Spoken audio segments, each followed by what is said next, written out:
Venezuela was once one of the richest countries in Latin America. It holds the largest proven oil reserves on Earth, and for decades, this resource shaped the nation's economy, politics, and institutions. Oil wealth allowed the state to expand rapidly.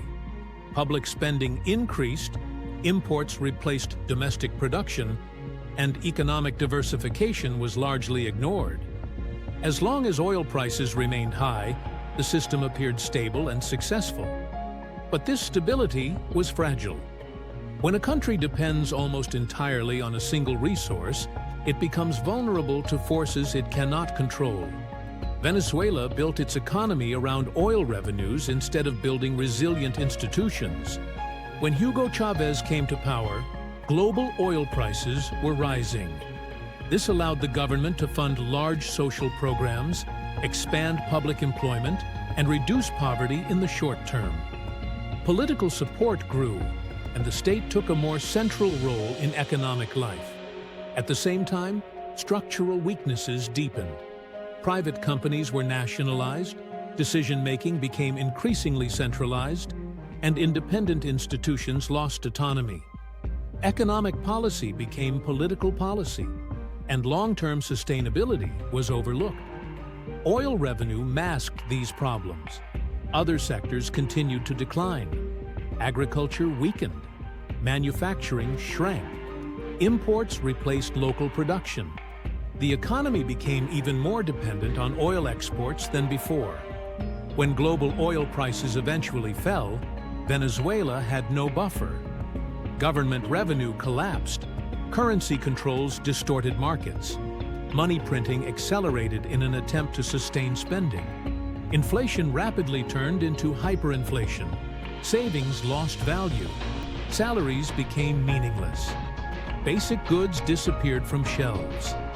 These outcomes were not sudden accidents. They were the predictable result of long-term structural choices. After Chavez's death, Nicolas Maduro inherited an economy already under severe pressure. Instead of reform, state control tightened further. Institutions lost credibility, mismanagement increased, and confidence collapsed. Millions of Venezuelans left the country. Doctors, engineers, teachers, and skilled workers were among the first to go. A country does not collapse only when money disappears. It collapses when human capital leaves. United States sanctions did not create Venezuela's crisis. However, they significantly worsened it. Sanctions restricted access to financial markets, limited oil exports, and reduced government revenue. They acted as an amplifier, accelerating an already existing collapse. Ignoring sanctions oversimplifies the crisis. Blaming sanctions alone ignores years of systemic failure. Today, Venezuela's collapse affects the entire region. Neighboring countries absorb millions of migrants, and political and economic pressure spreads beyond national borders. Venezuela's story is not unique. It is a warning. Extreme resource dependence, weak institutions, and centralized power form a dangerous combination. When shocks arrive, systems built this way do not bend, they break.